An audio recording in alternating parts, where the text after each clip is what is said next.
Hello everybody and welcome to today's video. My name is Rebecca RAVENBIRD and today I am going to be showing you the footage that I captured from my club's most recent event celebrating 9 months of membership as well as St. Patrick's Day, and this event was called Pot of Gold. So this was an event that me and one of my club leaders came up with. It's basically a hide and seek event. The idea of the event was that a few people who volunteered would dress up in all yellow and ride a Palomino horse, and they would hide in one of 5 locations including Yarlaheim, South Hoof, Mistfall, Golden Hills, and Steve/Everwin Fields.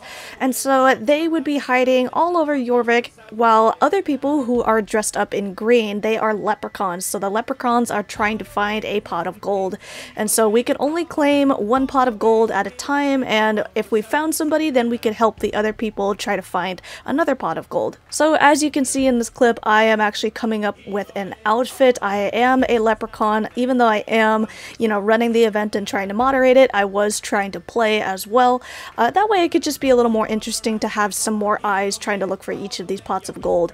And so this outfit here was kind of interesting to make. The green hat and the green shirt didn't really match, nor did the green gloves, but it was all for good fun, just dressing up in green and trying to match, all the green items that I had in my inventory. It was a lot of fun, but I was a little bit stressed trying to come up with an outfit here. Alrighty, so in this clip you can see that we are all meeting here at Steve's farm. Our pots of gold are on the left, while the leprechauns, the seekers, are on the right. And so we actually tried to do this event with Ocean Friends, which is our sister club, but they unfortunately, not a lot of them were able to come, but for those who did come, they had a fun time celebrating with us. And so another thing that was interesting about this event was that we actually had to do it in the Say chat, because Emerald Hunters is familiar now with using voice commands and being on call for events or practices, but Ocean Friends is not.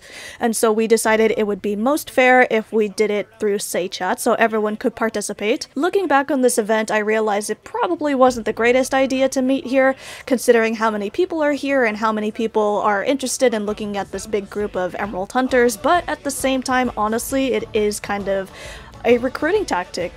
People are very attracted to seeing a lot of people with the same club name, same outfits, or just a big group of people in general. So it was very attractive to a lot of people, and you can see in this clip here that there is a lot of people hovering around and trying to ask us questions about Emerald Hunters and being interested in joining. And so I got very distracted. I probably should have ignored these people just so that we could get the event started. But at the same time too, it is a little bit about club visibility. I think no matter where we would have met, we would have been, having all of these people here watching us and asking us questions about the club and, being interested in joining. So finally, in this clip, I did release the pots of gold. They had 10 minutes to hide, and I did put them in a group, as you can see on the left here, so that they could tell me and figure out where they all wanted to go. They couldn't hide like 2 pots of gold in the same general area, so there had to be at least 1 pot of gold in each of the different areas. So they all had to sort of coordinate with each other and figure out where they were going to go.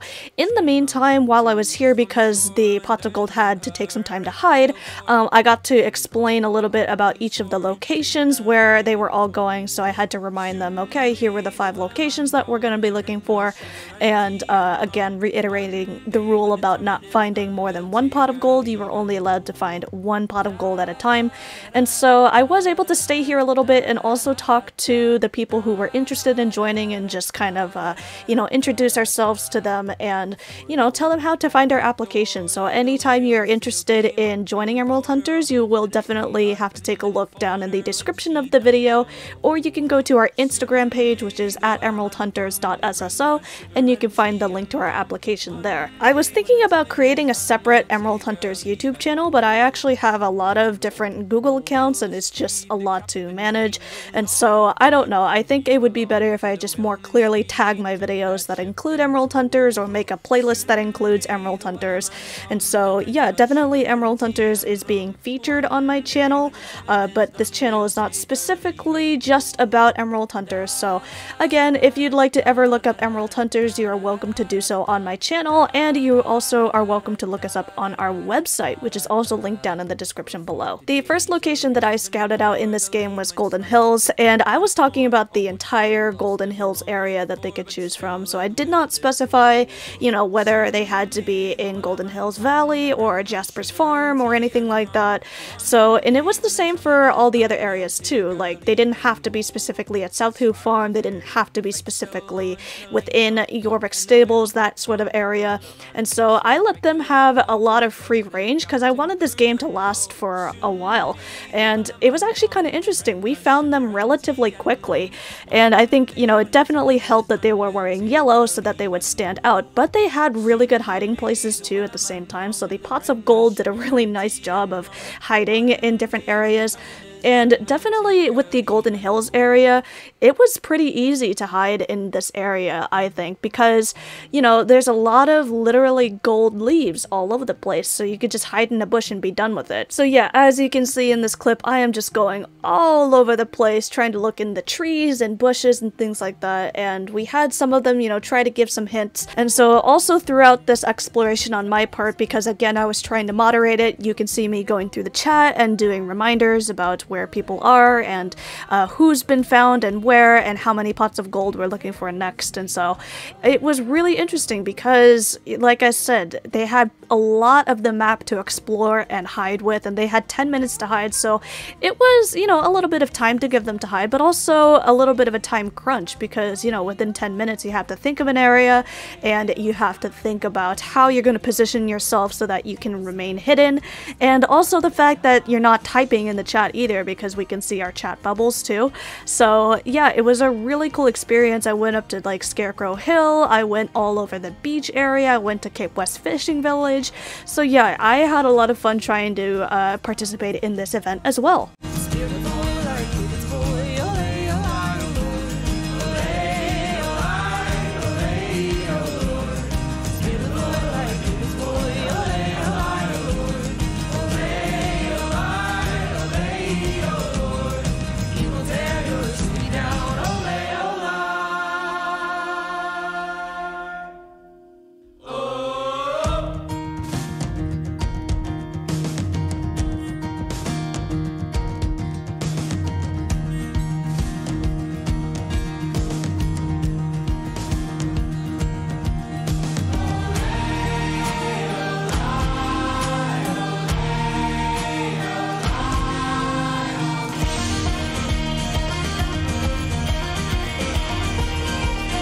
So eventually in this clip, we were able to narrow down where one of our club members was. Her name was Moon. We were able to narrow down that she was at least on the beach area, but the only possible area that I could think of, at least initially, was in the Smuggler's Cave. And so here I am with Maddie, we're trying to find her, and I had no idea where she was, so I figured she maybe was under the dock or something. Or maybe she was, I don't know, standing above us somehow. And then eventually I don't know how we figured it out, but we did eventually figure out that she was in a rock.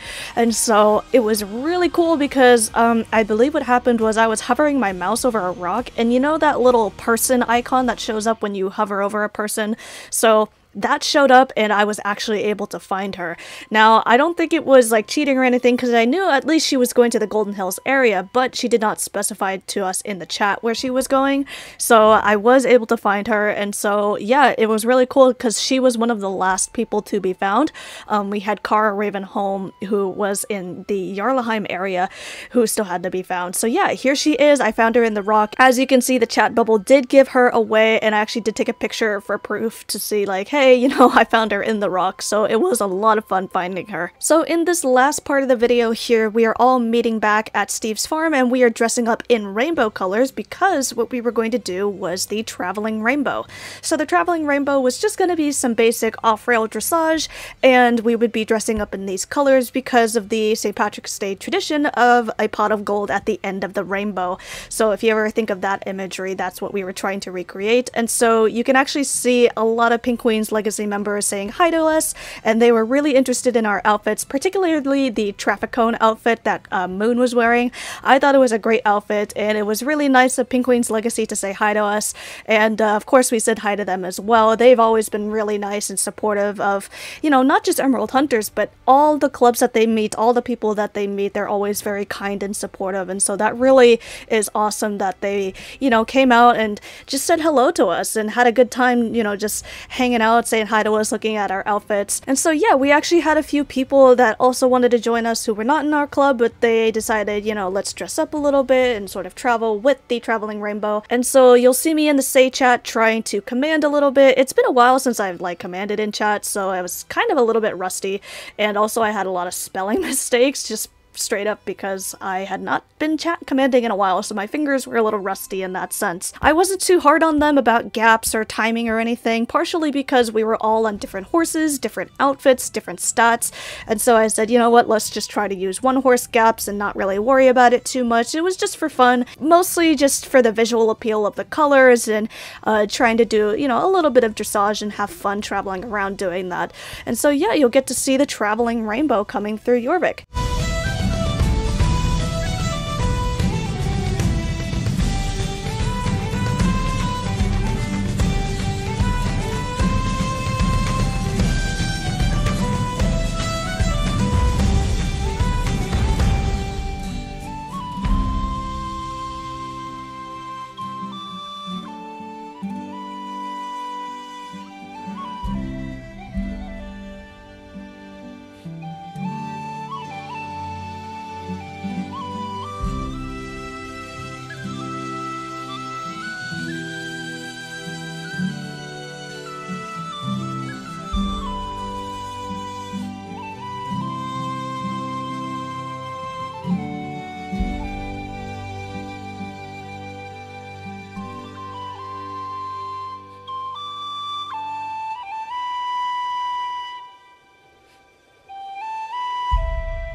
Alright everybody, that is going to be the end of today's video vlog. Thank you so much for watching, and I hope you enjoyed it. If you would ever like to use these events for your club for the next St. Patrick's Day, or just for any sort of random club event, you are most welcome to do so. It's just, you know, I would like, I guess, some credit, because these ideas and the design and the planning of these events were with me and my club leader, so we are just taking some pics here at the very end. So I had so much fun filming and hanging out with these friends and celebrating 9 months of club membership as well as St. Patrick's Day. So again, thank you so much for watching, and be sure to subscribe to my channel if you'd like to watch more videos like this. With that being said, I will see you all in my next video. Bye!